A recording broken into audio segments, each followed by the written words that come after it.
Well, hi, this is Roger Horowitz. I'm part of the Hagley Center for the History of Business Technology and Society. And we're here with another of our Hagley History Hangout episodes focused on books this time. We do these Hagley History Hangouts to highlight some of the important research which is being done at Hagley and some of the books which build off of our interests and the areas in which that can be researched in our library. And today I'm very happy to be with an old friend, Mark Rose. Mark, welcome to the program. Thank you, Roger. I'm honored to be here. I'm happy to be with you, and it's always wonderful to talk with you. Okay, thank you. Mark is, we're talking today about Mark's book, which he co-authored with Roger Biles, called A Good Place to Do Business, The Politics of Downtown Renewal Since 1945. The book chronicles efforts to reinvigorate the downtowns of major American cities, or since World War II.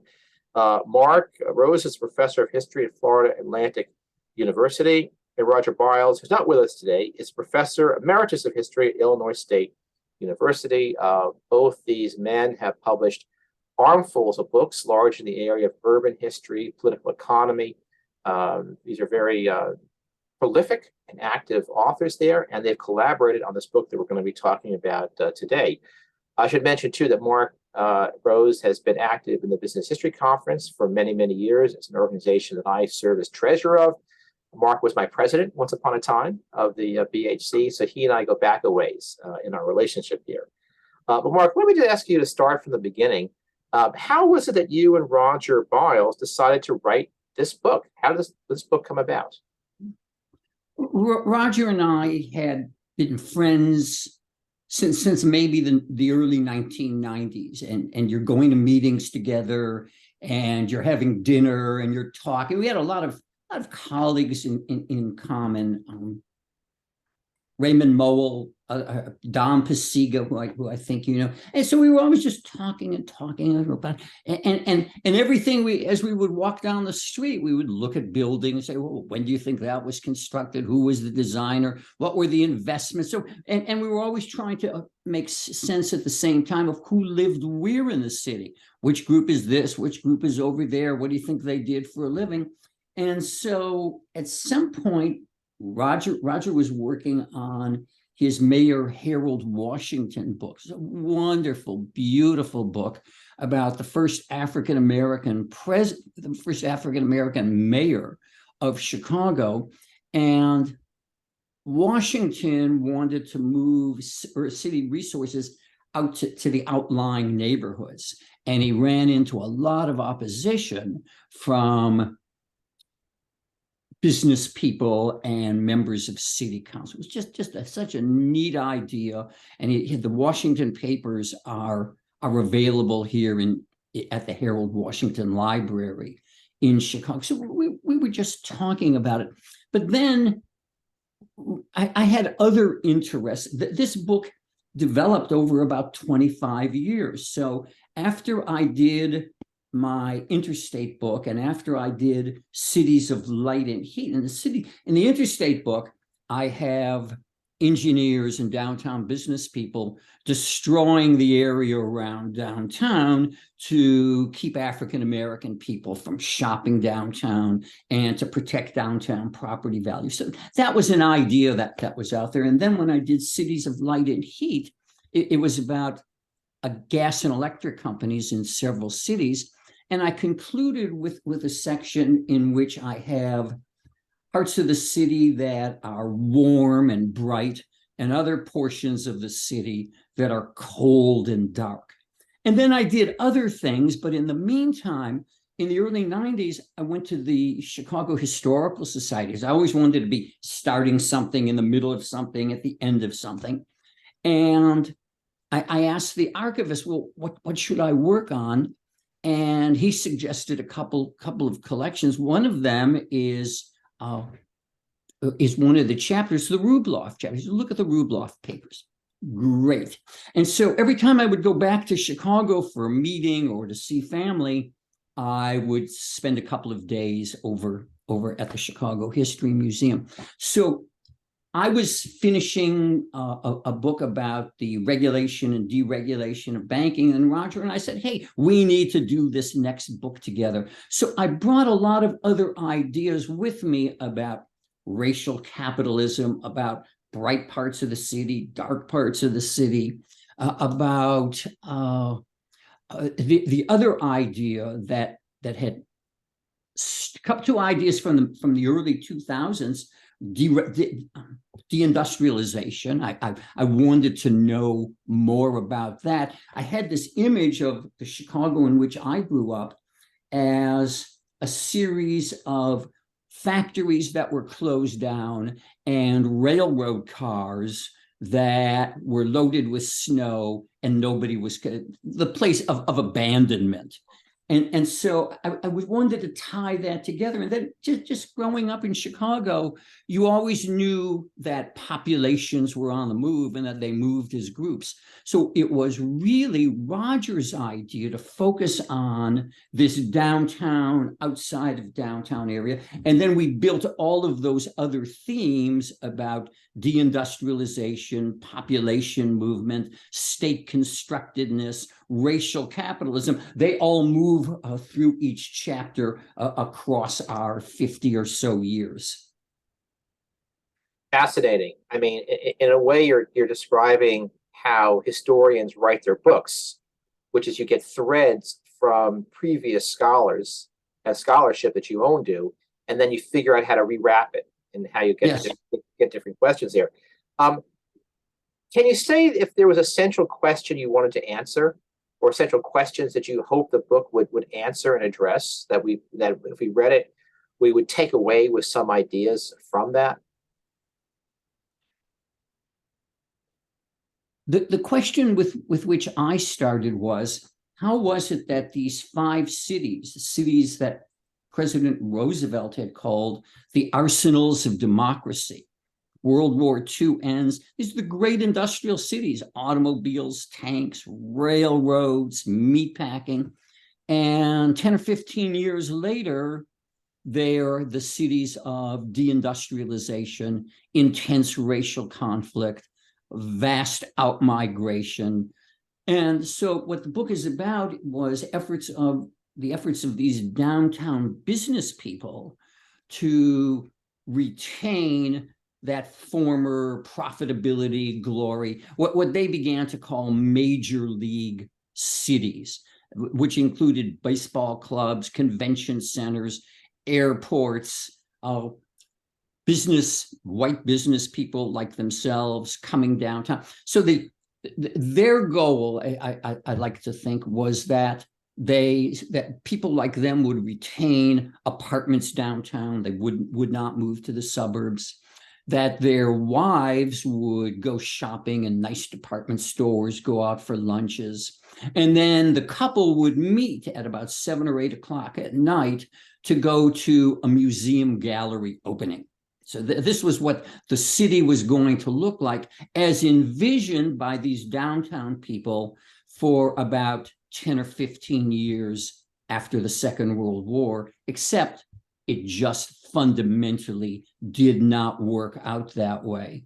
So for example, one of my arguments in the Interstate book was that it was one of the fundamental miscalculations of the post-World War II period. It basically destroyed huge portions of downtown, destroyed areas coming into downtown. But it just facilitated the suburbanization that they were seeking to stop. It just made it easier for moderately affluent, mostly white people to move away, and the downtown retailing did not return. In cities like Chicago, it's beautiful. There's a successful banking community, a successful investment community, and tremendous amount of money was spent to make downtown Chicago into a lovely place to visit, a wonderful place, good place to do business.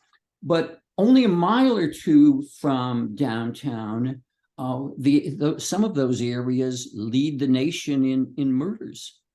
So not a success. That's, I think, our key point. And it's fundamentally about race. Well, immediately, let's talk about that because it's right there. You mentioned it both in your opening comments here and about here. You say it's fundamentally about race. Well, how is this process you're describing, this effort to revive the downtowns, this misguided effort is really, I think, what you're saying. How is it all about race? Every downtown business person, especially if they were involved in real estate like Rubloff and some of the others, they knew who lived in every building they owned. They knew who resided in every building that their friends owned. They knew the racial makeup of every building. Race was a constituent element of the real estate businesses in which they were involved. And so these vast renewal programs were fundamentally about the destruction of African-American neighborhoods. So even in the later period, when we're talking about hospitals, what we're really talking about there were hospitals as gigantic urban renewal projects. So they, in these vast medical districts, say in Chicago or St. Louis, the hospital authorities were able to demolish buildings and construct laboratories or new hospital facilities. But it was always the African-American neighbors, or almost always the African-American neighborhoods that were to be demolished, while other, let's go farther with it rather than me going on and on. Right. Well, no, I think this is very, very, important part of your story there. I mean, you mentioned, earlier, and of course, your book about the interstates. What is that book called, by the way? The book about the interstates. It's called Interstate Express Highway Politics. Okay, so check that out. Mark's other work there, and also just be clear, the focus of this book that Mark has about the downtown, it looks at St. Louis, Philadelphia, Detroit, Chicago, and Cleveland. So you're aware. I mean, it looks at Pittsburgh too. We'll get to that in a minute there. But what you're doing is that you're drawing an analogy or maybe a direct connection between what happens in the 40s and the 50s with the interstates, which we sort of know about, that interstates come to the downtown, those cities, wipes out a lot of African-American and white ethnic neighborhoods in the hope of revival. And it leaves these scars in these cities that, cities are still trying to figure out how to deal with the way the highways divide up the cities. You're drawing a connection between that and something which happens a couple of decades later, the development of commercial activities such as hospitals. You also talk about sports teams and convention centers in your book there. Can you make that clear? I mean, how is that? How are these things connected? The highways of the 50s, 60s with this process of the 70s and the 80s, where you try to get these large enterprises downtown as a way for economic development. A number of the ideas were around convention centers, airports, sports teams. They're all around in the 40s and 50s. They're around in the 20s and 30s. But earlier, the first big move was the interstate. But then across the decades, by say the late 50s, early 1960s, in St. Louis, the emphasis was on a new home for the St. Louis Cardinals. Then in the 1970s, it's a new home, a new stadium for the St. Louis Blues, the hockey team. And in other cities, the emphasis was on convention centers. We get this huge convention center. People will fly in for 3 days, spend a lot of money, go out for dinner, go to a play. Property values will boom. Downtown sales will rise again. And by the 90s, the emphasis has shifted to yet another idea, hospitals, and also gambling. So bring in casinos, and that will be the casinos and the gambling and the hospitals will finally at last begin the process of rescuing downtown property values. Now, one of the things you show is how these in most cases, not all, but most cases, these huge projects don't do what they are intended to do. Yet the appeal remains. That this is, you describe this, the cyclical character of it. It keeps on happening there. Why is it? Why do we have the resort to these big projects, these big things that are supposed to save things, and then when in fact there's so much evidence, especially for convention centers, there's so much evidence that these projects don't actually do what they meant to do. I mean, just here, for example, in Wilmington, the redevelopment of the waterfront area began with the construction of a convention center, which was a complete flop. And now it's and now it's still there, but it's really not. It has not worked.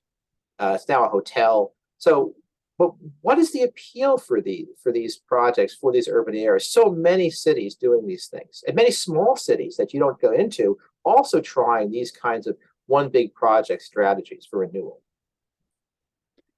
Suburbs all around South Florida they have these hotels, these small convention centers. Orlando is the convention center of one of the convention centers of the United States, along with Las Vegas. It may be, Roger, that it's one of those approved ideas in the world of business and politics. And then there are people who are in the convention business who fly around the country, consultants, explaining to downtown business people and political leaders that you just need to enlarge your convention center, put in a hotel, and the business that's going across the state to St. Louis, you can recapture that here in Chicago or down in Dallas. So again, the fundamental idea is these people are always going to be meeting, and if you have the right facilities, they will come to them. You will build a good place to do business. Now, this focus on the downtown, again, this is where the downtown again comes back in, is that you want the downtown to be this sort of incubator, this economic growth. And the rationale for that is that it'll all boats will rise if you have this kind of economic development. But you show that's not the case. There are some exceptional cases where these districts do well, but even those exceptional cases, you mentioned Chicago, it doesn't help the neighborhoods, especially African-American neighborhoods. Why is that? Why doesn't this have this kind of economic ripple effect, which its proponents are saying will happen? You know, Roger, I'm not certain why it doesn't permeate out the way it does. These places don't really create as many jobs as are advertised. The jobs are mostly part-time in nature. So you bring in a few people to work at the convention center, a few thousand people work at the ballpark for a couple of hours, but they don't create the kinds of jobs that you can support a family with your 2 or 3 kids and pay your rent. They're part-time work. So they promise thousands of jobs, but those are one-time things. And then even those thousands of jobs don't materialize. So for example, the Philadelphia Convention Center, and maybe if these places are busy 250 days a year would be phenomenal. But most of the other days they're quiet. And similarly, a ballpark, it's only busy 81 days a year. And the rest of the days they just take up space and it's a big parking lot. And there are no jobs there except for the 20 or 30 or 50 people who run the baseball team. Right. So that also does not produce the kind of ripple effects, economic ripple That's effects that you have. That's right. Because businesses can't survive, the smaller businesses, the bars, the restaurants, clothing stores, on that relatively small amount of clientage. Perfect. Now, Perfect. Yeah. I'm sorry. Oh, go ahead. No. So the other big idea of say the 1990s into the 2000s was that these hospitals, Barnes Jewish, University of Pennsylvania, Rush in Chicago, which is a gigantic place, that they would then take their research in biology and it would be made into used by nearby corporations, and they would build biotech. The cities would emerge as biotech centers. Well, it didn't work out that way in most cities. St. Louis is not a biotech center. Even Chicago is not a biotech center. I'm less clear about Philadelphia. And so they lacked the infrastructure for biotechnology. They didn't have the right kinds of people who were educated in appropriate fields. The investment community was actually much more reluctant about biotech than anybody thought. Money didn't flow forward to create these things. So at the Illinois Medical Center at Rush, after about 20 years, they had about 25 or 30 companies who were actually in their biotech park. And what they ended up doing was renting space to places like Costco, or they turned the old Cook County Hospital, that became a Hyatt hotel. So they ended up as urban renewal operations, creating a few downtown jobs. In one of them, they were going to run a helicopter port for business people to fly in downtown, have a wonderful day, that kind of stuff. But right.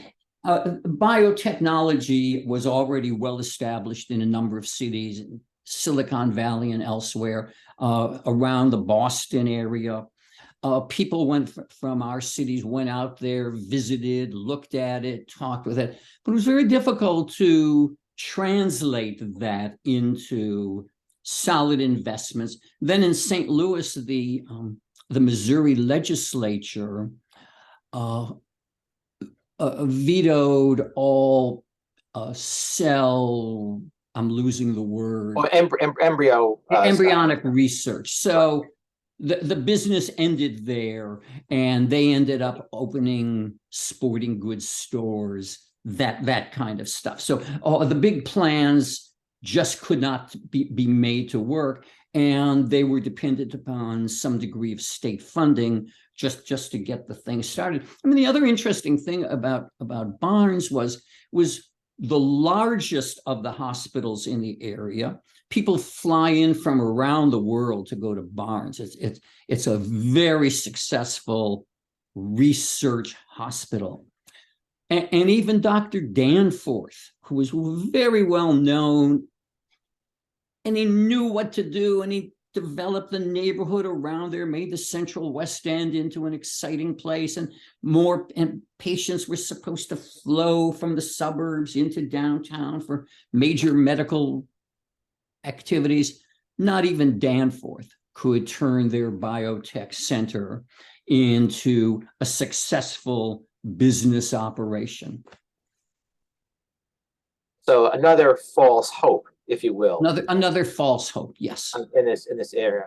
Now, while you're talking about these hopes, these big projects, what I'm thinking about here is how they don't think about the resources that are already there in the places that are taking place, such as these neighborhoods and places like that. And this, in a way, goes back to this issue of race. I mean, to what extent is this focus on essentially, let's face it, upper middle class consumers we're talking about, not only white ones, but thinking about class. Is this a bias? Is this a blindness? Is this deliberate? Not engaging with the world that's actually in those cities, as there is, where there are, tens of thousands, hundreds of thousands of people who live there who are not going to be going to the hospitals. They might go to a baseball game or two. They might drive through there, but these don't seem to be projects that do things with the populations in the cities where they are. That comes across in your book too, that the politics of the downtown are very much about getting a different group of people to be in the downtown areas and those folks who already are.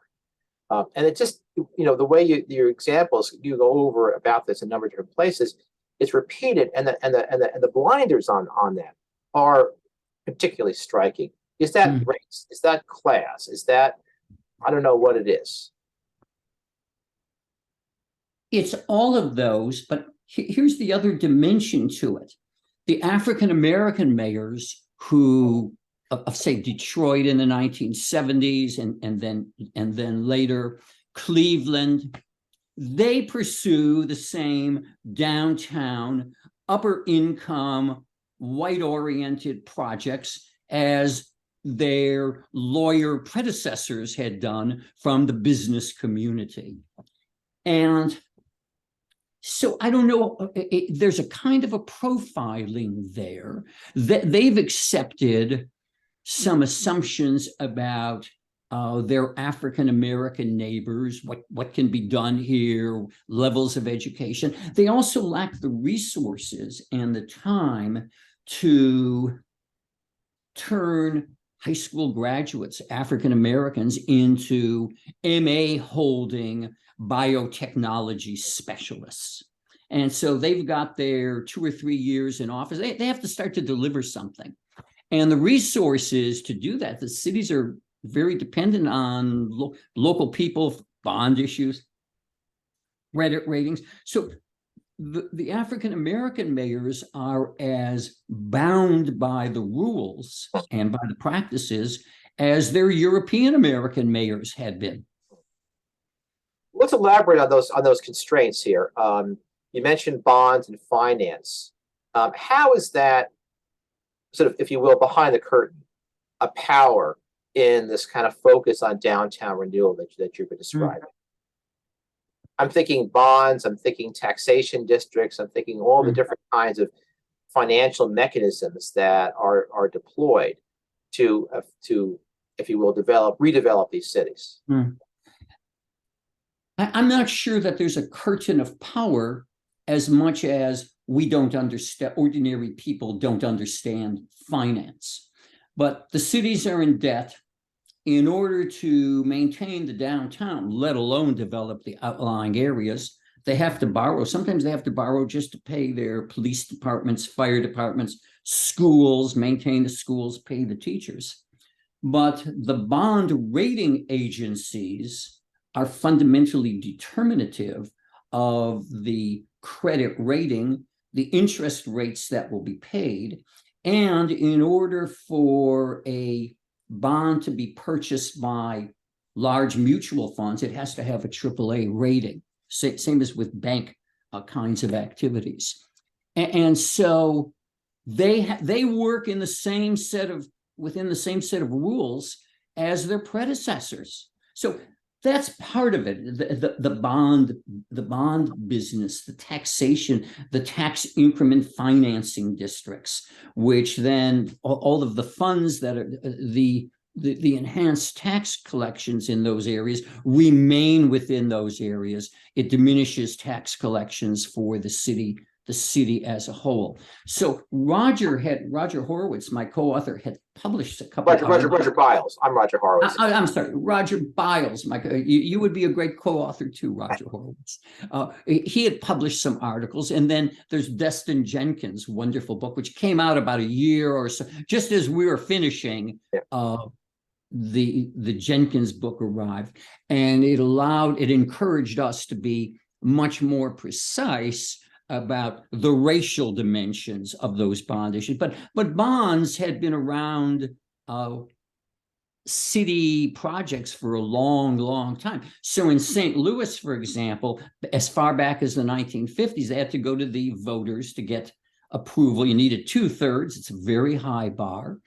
And the union leaders, all white, would encourage their members to vote in favor of these bonds because that would then create construction jobs for their white union members. So you were asking African Americans to vote in favor of a bond issue from which that might destroy portions of their neighborhood and in which they could not secure jobs. But then 50 years later, after Coleman Young and others, you still have fundamentally the same situation, except portions of Detroit or Cleveland are that much more deteriorated. And so again, mayors, black or white, turn to ethnic festivals, flower festivals, gambling, more sports teams, and so forth. I mean, it sounds that in a way it's the opportunity to borrow money to build large things, which encourages that kind of practice. So you can't borrow a bond issue to rebuild a large square section of a city because it's not revenue generating. So you have to have a revenue generating project. As the reliance on bonds steers the search for money to rebuild the city away from the neighborhood redevelopment. Great point. Exactly. Good. So the nature of what is bondable helps to direct the borrowing and what gets rebuilt. You can borrow, you can bond out a new baseball park, or you can get the state of Illinois to build a new park for the Chicago White Sox. But the state of Illinois is not going to fund improved housing, rehab housing for 10,000 families on the south side of Chicago. It's not revenue bond kind of thing.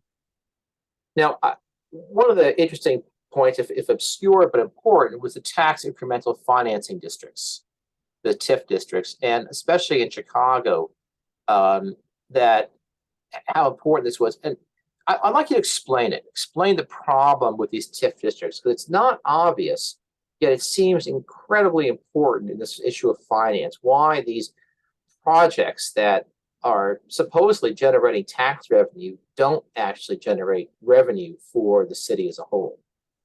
So let me give you my limited understanding of the TIF district. So there's a square block in Chicago, and some of the large corporations are saying, well, we're going to move out. This is kind of run down. It's deteriorated. Don't worry about it.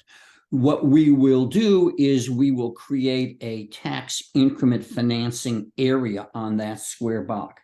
And then we will, some of that revenue and your revenue you will use to beautify, fix up the front of the building. And then as property values increase, the taxes there will be used only on that block or two. So the taxes are not available for the schools or even for the buildings on the block next door. The other device city officials used was tax abatements. So you're not happy here, you don't have to pay taxes for 5 years or 10 years. Or in St. Louis, the downtown business people prevailed upon city government to declare the downtown blighted. So once you had a blighted designation, you didn't have to pay any taxes. Well, the police still had to be paid, the firefighters, the teachers, but now you've removed those taxes, you've shifted the burden outward to the less wealthy portions of the city, but this was all in the interest of persuading the remaining downtown business people, please remain here. Right. So you end up, if you will, losing resources rather than increasing resources for that area. I mean, finance is one of these things that's hard to understand, but it seems so central to the kind of dynamics that you're describing. Well, let's bring in one more big player into this, and that's the federal government, which we haven't talked about at all. And of course, you know, we live in a federal system there. Federal money is so important, and federal policies is so important. What's the federal government's responsibility for this sort of situation where these cities are starving for money, employing these kind of financial devices, such that no matter who the mayor is, they have to do that? What's the federal government's responsibility in that sort of a trap that these cities find themselves? Well, Roger Biles and I would like to tell you that federal officials have substantial responsibility for every city. But federal officials, at least since the early 1970s, at least since the time of Richard Nixon, have determined that they do not have that responsibility. They had revenue sharing early on, so you had block grants of money, but those were dispersed very widely, including to the booming new cities of the Southwest and to prosperous suburbs. Everybody could get a share of that. And then by the 1980s, the large federal projects, urban development action grants, for example, those disappeared. And so Roger Biles and I highlighted the few mayors, such as Coleman Young, who were able to get loans to build the new hockey arena, that sort of thing. But they were the big exceptions here. Basically, federal officials deleted cities from their call lists. Now, there are other federal programs. There's what are called Section 8 housing. It's a voucher system, kind of like public schools have vouchers. But landlords, I understand, don't really want Section 8 renters, and they don't want Section 8 vouchers. They want cash paying customers. And so the Section 8 vouchers are also deeply racialized. So this part of the story is the withdrawal of the federal government from these cities, which of course means they don't have access to the deep pockets. That's right. Of the state, for these areas there. Which in turn, if I could interrupt, which in turn makes mayors and downtown business people even more dependent on the bond rating agencies and on trying to lure your corporation into my city, or doing whatever I need to do as mayor to keep my baseball and football team in town, even if it means spending millions of dollars to refurbish their stadium.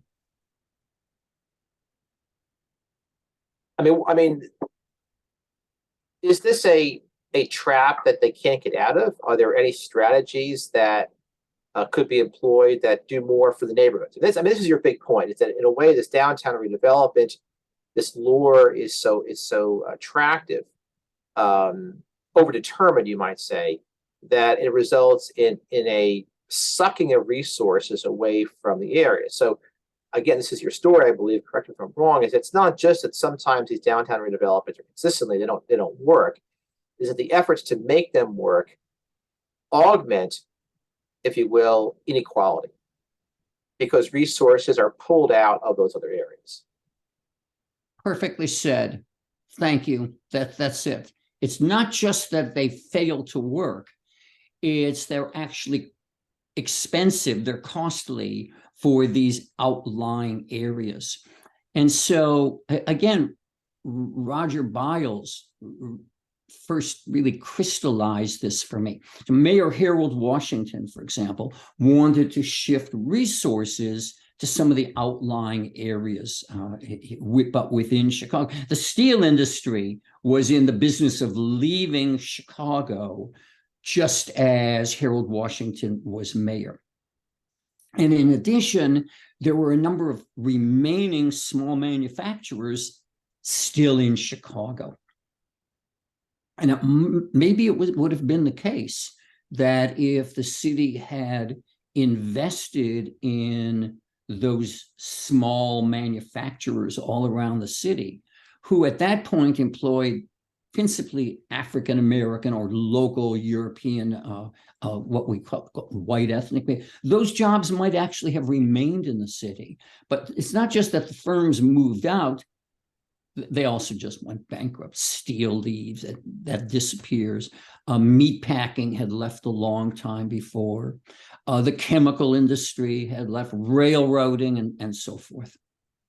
Now, I don't know, could the city of Chicago have invested in the Pennsylvania Railroad? Probably too heavy a lift, probably what beyond any one city could do. But fundamentally, I think you've turned exactly the correct conceptual corner there. It's not just that there's very little investment in the outlying areas, it's the outlying areas also end up paying for part of the cost for downtown's beautification and resuscitation. But in the end, it doesn't even do that. So there are a few nice buildings, there are a few areas in Cleveland or Detroit that are fun to visit, go out for dinner, have a great time. But 2 or 3 or 4 blocks away, it's the same phenomena I described in my cities of light and heat, areas of darkness and cold. Well, Detroit, yeah, I've been many times in Detroit, and it's a lot to renew there.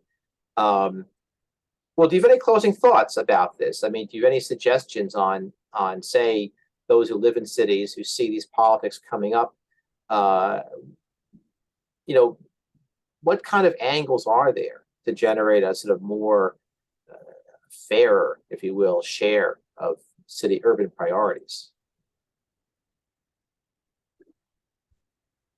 When I was much younger, I might have given you a couple of ideas about how we can fundamentally change politics. But let me give you a couple of examples from the book that I find discouraging. So in downtown Chicago, people like Arthur Rubloff actually had very little success in implementing their big projects. They were always at loggerheads with the other downtown people. But that same group of people had no problem assembling gigantic projects that just rolled over African-American portions of Chicago.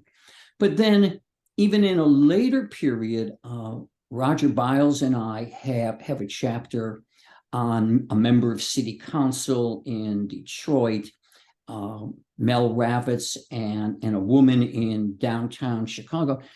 They do all the right things. They're organized. They know how to go to City Hall. They know how to confront the mayor. But as we argue, those are all part-time efforts. They're not about the business of changing city policy. Whereas city officials, renewal agencies, they have attorneys who work on this full time. They're in the business of turning aside these kinds of people. And so in a later period, as we come into the 2000s, there just seems so few likely opportunities for people out in the neighborhoods to change their lives in fundamental ways. And so they're in the same position as their current mayors or former mayors and other business people of hoping that there is some success downtown, and then maybe some portion of it comes out in their direction.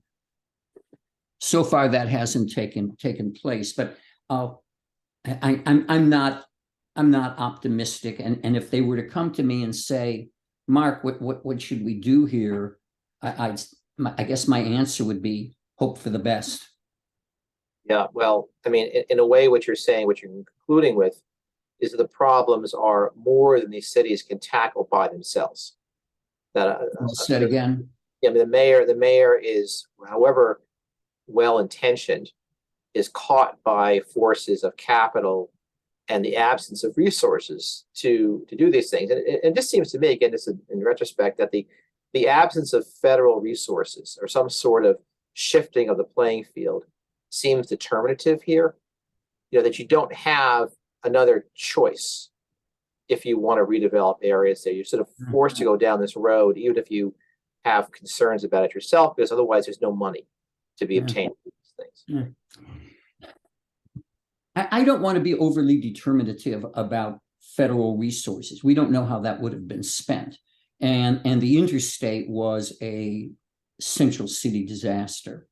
And so resources spent in a way that would, in the future, foster growth for people in outlying areas, take a lot of wise people able to collaborate.